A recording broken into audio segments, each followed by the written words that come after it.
Chapter 2. Clinton Collusion. Russian regime has been cultivating, supporting, and assisting Trump for at least 5 years. Further evidence of extensive conspiracy between Trump's campaign team and Kremlin sanctioned at highest levels. According to several knowledgeable sources, his conduct in Moscow has included perverted sexual acts which have been arranged, monitored by the FSB. Dossier from anonymous Russian sources commissioned by the Clinton campaign. I had nothing to do with Russia and the election. I don't know any Russians. The idea that I was conspiring with them is ridiculous. Prostitutes peeing on a bed? Come on. Where's the evidence of that? Author's interview with President Donald J. Trump, September 17, 2017, Bedminster, New Jersey. Imagine if Donald Trump's campaign had secretly paid a foreign spy to obtain Russian disinformation about Hillary Clinton and then fed it to the media, the FBI, the Justice Department, and the State Department, all to unduly influence the 2016 presidential campaign. Trump would immediately have been accused of colluding with Russia. Demands for his indictment and impeachment would have reverberated through the halls of Congress, in newsrooms across America, on television airwaves, and on social media websites everywhere. Trump did not do that to Clinton. Clinton did it to Trump. However, the president is the one who was hounded by the constant condemnation of having colluded with Moscow to win the presidency, even though he did no such thing and there was no credible evidence that he did. On an almost daily basis, the media declared him guilty in the court of public opinion. He was saddled with multiple investigations by the FBI, Congress, and a special counsel. Clinton was not. It is hard to make sense of it until you consider the virulent bias that animated the actions of those who sought to destroy Trump and undo his election. The unadulterated truth is that Trump never did get any opposition research from Russia. But the Clinton campaign and the Democratic National Committee did. They paid for Russian phony information and then fed it to the FBI and the media to damage Trump's candidacy and influence the election. When that failed, the effort was kicked into overdrive to exploit the same bogus material to destroy Trump and undo his election. In sum, Clinton's campaign colluded with Russia to falsely accuse Trump of colluding with Russia. It was so far-fetched and so harebrained that you could not make it up. Yet it happened. In March 2016, Clinton told a California gathering that, with Trump in the White House, it will be like Christmas in the Kremlin. In a June 2nd speech in San Diego, Clinton connected Trump to Putin 4 times. If Donald gets his way, they'll be celebrating in the Kremlin, she declared. She accused him of having a bizarre fascination with dictators and strongmen, mentioning the Russian president by name. Thunderous applause greeted her when she said her next line, "I'll leave it to the psychiatrists to explain his affection for tyrants." Was Clinton insinuating that Trump was under the influence of Putin and acting as a clandestine agent for Russia? The implication was most certainly there. The audience reaction showed that it was a well-received winning line of attack. Clinton's devoted coterie of disciples also alluded to an illicit Trump-Russia partnership. Clinton's campaign chairman, John Podesta, labeled it a bromance, while her senior advisor, Jake Sullivan, called it a national security issue. Clinton's website was more trenchant, posting accusations in the form of queries such as, "Why does Trump surround himself with advisors with links to the Kremlin?" The site all but stated that Trump had ties to Russian oligarchs and raised the specter that he was tangled in a Russian plot to interfere in our election. It escalated to a point where Clinton herself openly predicted that if Trump won the presidency, he would be a puppet of Putin. All the campaign needed now was a series of leaks from the intelligence community that would appear to back up her claims. The Clinton campaign commissioned the dossier. The Clinton campaign and the Democratic National Committee, or DNC, commissioned the series of documents that became known as the dossier. The money was secretly funneled through a Washington, D.C. law firm called Perkins Coie and a lawyer representing the campaign and Democrats, Mark E. Elias. The firm received between $9.2 million and $12.4 million in legal and consulting fees, of which $1.02 million was then given to Fusion GPS and its founder, Glenn Simpson, for any negative information they could drum up against Clinton's opponent, Trump. One of the myths associated with the dossier is that it was initiated and funded by a conservative website called the Washington Free Beacon. This is not true, as Simpson explained in his testimony before the Senate Judiciary Committee on August 22, 2017. The website, funded substantially by Republican donor and hedge fund billionaire Paul Singer, had retained Fusion GPS months earlier to conduct standard opposition research on Trump that was derived from open-source information found in public records, corporate and financial data, and online material.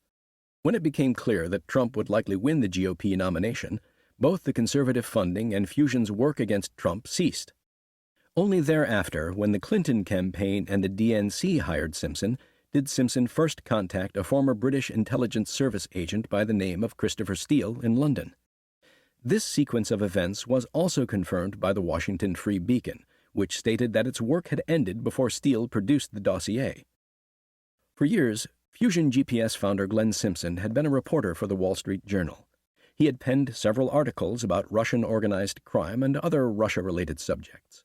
He fancied himself an expert, even though he did not speak Russian and had never once visited the country. In his subsequent congressional testimony, he seemed to throw around Russian buzzwords such as kompromat and kleptocracy, as if that somehow established his bona fides. Simpson was rather vague about why he had first begun to think that Trump might have questionable ties to Russia, but in June 2016 he contacted Steele, who had specialized in Russian intelligence for MI6 and was now operating his own firm called Orbis Business Intelligence. Commensurate with Clinton's public accusations against her opponent, Simpson asked Steele to investigate any relationship Trump might have had with Russian businesses or the Russian government. Steele and his company pocketed $168,000 for their work. Just how this former spook went about compiling his dubious dossier remains largely a mystery, since he has resisted attempts to be questioned by Congress. The FBI, which had many contacts and conversations with him, has remained mum, except to confirm that he was fired for leaking to the media and lying about it. Even though Steele had not set foot in Russia in more than a decade, he managed to compose the first of 17 dossier memos in a remarkably short period, a couple of weeks, if that. That was next to impossible. Bear in mind that this kind of detailed intelligence gathering from a foreign power would normally demand months of intensive culling of information from confidential human sources and an extensive process of attempting to corroborate its reliability. Steele accomplished it almost overnight, like magic. He never ventured beyond the shores of Great Britain when he did it. It's as if he had picked up a telephone, dialed a couple of numbers at the Kremlin, and was happily handed incriminating information that should have been both sensitive and highly guarded. Quite an accomplishment for a guy who had been out of the spy game for many years. Steele's initial document was dated June 20, 2016, and titled Republican Candidate Donald Trump's Activities in Russia and Compromising Relationship with the Kremlin. Two qualities immediately stand out when examining the document. First, it seems utterly preposterous on its face. Second, no direct sources are identified. It is based entirely on multiple hearsay from anonymous individuals who are referred to cryptically as sources A, B, and C. This opening dossier memorandum leveled three main charges against Trump. Russian regime has been cultivating, supporting, and assisting Trump for at least 5 years. So far, Trump has declined various sweetener real estate business deals offered him in Russia in order to further the Kremlin's cultivation of him. Trump's perverted conduct in Moscow included hiring the presidential suite of the Ritz-Carlton Hotel, where he knew President and Mrs. Obama, whom he hated, had stayed on one of their official trips to Russia, and defiling the bed where they had slept by employing a number of prostitutes to perform golden showers or urination show in front of him. No evidence was offered, and there was never any proof that it was true. No video has ever surfaced, although it was widely reported to exist. Either this first dossier was invented out of whole cloth, or Steele was fed preposterous disinformation by Russian sources, who must have laughed at their handiwork and the gullibility of the recipient. Interestingly, the term trusted compatriot was used in the memo. This suggests that it was written, at least in part, by a Russian determined to invent a collection of lies to create mischief. It is possible that the Trump-Russia collusion fiction arose from Steele's relationship with one of his clients at Orbis, a Russian oligarch named Oleg Deripaska, who had hired the ex-British spy as a subcontractor in 2012 to conduct research for a lawsuit that had been filed against the aluminum magnate. Deripaska's business interests included properties in Ukraine, where he came in contact with Paul Manafort Jr., who briefly served as Trump's campaign manager in the summer of 2016. Later memos in the dossier accused Manafort of acting as an intermediary in the supposed Trump-Russia conspiracy. That false story about Manafort also explains why the FBI interviewed Deripaska in New York in September 2016 and allegedly tried to recruit him as an undercover informant. He refused. Simpson, whom the Los Angeles Times aptly called a mercenary for hire by anyone with fat stacks of bitcoins, was also obsessed with Manafort. As far back as 2007, he and his wife, Mary Jacoby, had co-authored a story for the Wall Street Journal that identified Manafort as representing Ukrainian and Russian business interests, including those of Deripaska.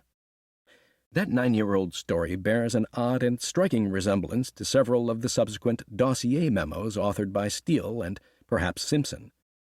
Jacoby's name would surface again in a Facebook post on June 24, 2017, which has since vanished. The journalist Lee Smith reported that he had seen screenshots of the post in which Jacoby had given her husband full credit for creating the collusion narrative.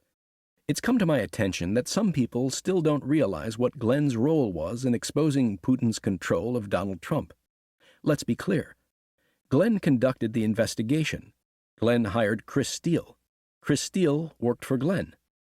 According to Smith, Jacoby never replied to his repeated requests for comment. In his Senate testimony, Simpson said that Manafort's role in the Trump campaign made him suspicious that the Republican candidate might somehow have improper ties to Russia, which was what prompted him to hire Steele, who was a subcontractor for Deripaska.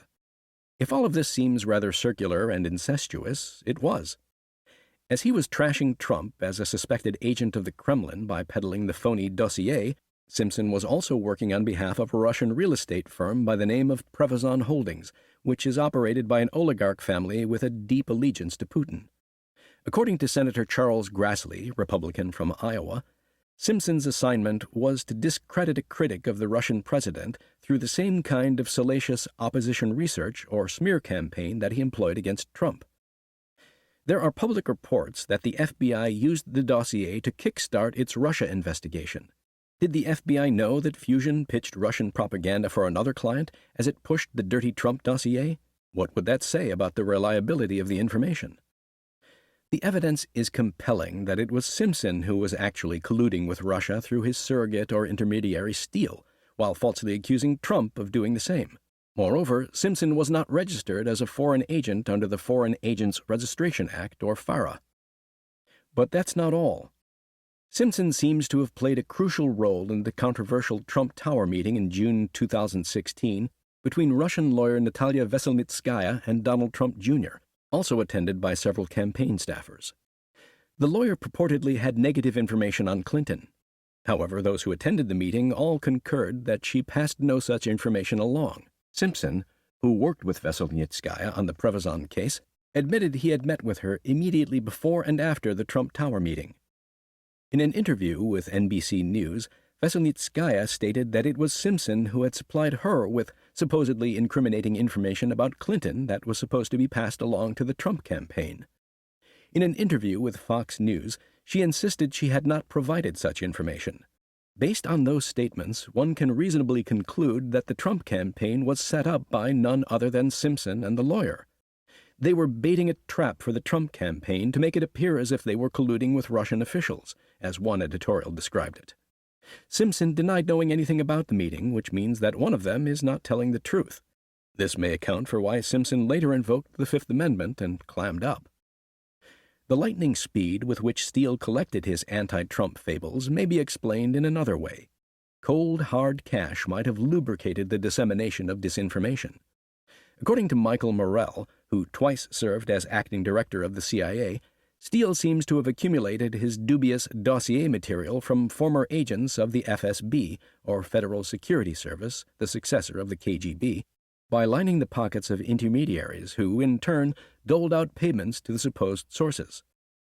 If you're paying somebody, particularly former FSB officers, they are going to tell you the truth and innuendo and rumor, and they're going to call you up and say, "Hey, well, let's have another meeting. I have more information for you," because they want to get paid some more.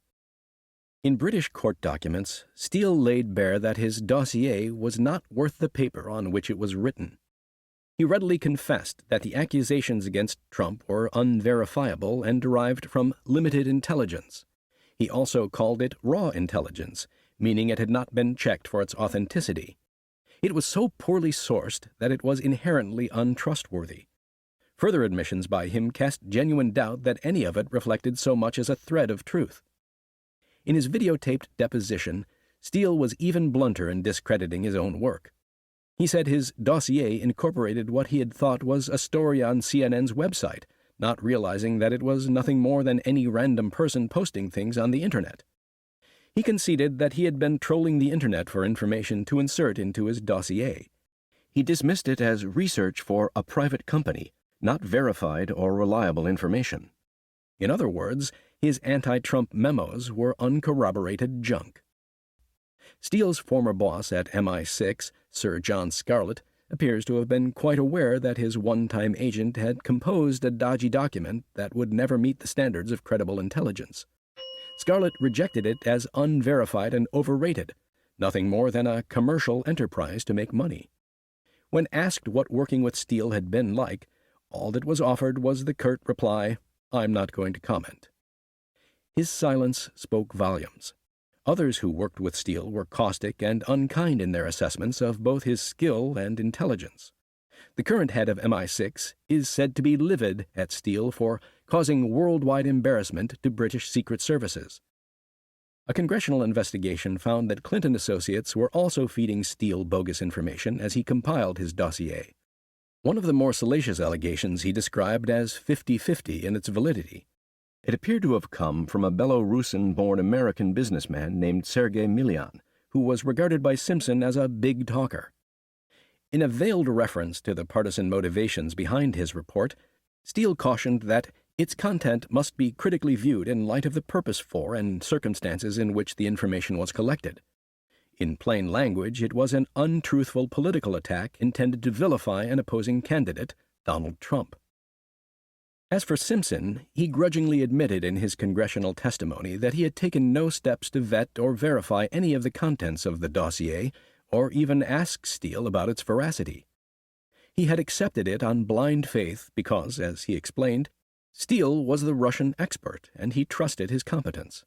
It did not matter to Simpson that the allegations against Trump were offensive, outrageous, and even ludicrous. He appeared to be more interested in the political havoc he could wreak on the Republican nominee than in truth or accuracy. In other testimony, Simpson said that Steele's dossier had been elicited from human source information. He then added, and humans sometimes lie, and more frequently they just get it wrong. Thus, both men knew that their anti-Trump memos might well contain faulty intelligence or, more plainly, lies. That did not deter them at all. Steele and Simpson were determined to utilize the dossier to nullify Trump in his bid to be the next president of the United States. That was not a new tactic for Fusion GPS. The firm and its founder had an alarming reputation for smear campaigns based on prepared dossiers containing false information and carefully placed slanderous news items, as Senate investigators learned from several of its victims. Simpson was at it again. This time he had a much bigger target in his sights, and the damage he could incite would be momentous. Simpson and Steele devised a comprehensive strategy to disseminate their dossier. Part 1 was to circulate the document to sympathetic officials at the FBI and Department of Justice, who might then launch an investigation of Trump. Part 2 was to share it with certain anti-Trump members of the press, who would serve as an instrumental part of the plan to destroy the GOP nominee with collusion stories in publications, on television, and on social media. Facts were irrelevant as long as Simpson and Steele could sell a salacious story to those who were predisposed to believe it, even in the absence of real evidence. They would also profit by it financially. As soon as Steele composed his June 20th memo, He notified Simpson, revealed its contents, and sent him a copy via an encrypted communication. In several ensuing telephone conversations, the two men solidified their blueprint for propagating the dossier, feed it to the FBI, and circulate it among the rapacious American media. In later testimony before the Senate Judiciary Committee, Simpson claimed that Steele had alerted the FBI during the first week in July 2016. This may not be entirely accurate. There is some evidence that Steele delivered the document to the FBI within days of its completion, either by sending it through a secure communication to an agent in Rome or by hand-delivering it to him after catching a flight to the Italian capital. Regardless, a formal meeting between Steele and the FBI agent was scheduled for early July in London. It happened on the very day that Comey cleared Hillary Clinton in her email scandal. The pivotal day, July 5, 2016. It was 11 a.m. on Tuesday, July 5, 2016, when James Comey stood before television cameras and microphones at a nationally watched news conference. Mangling the law and contorting the facts, he announced that he was exonerating Clinton of any crimes for her mishandling of thousands of classified documents. As far as Comey was concerned, that was the end of the Clinton case.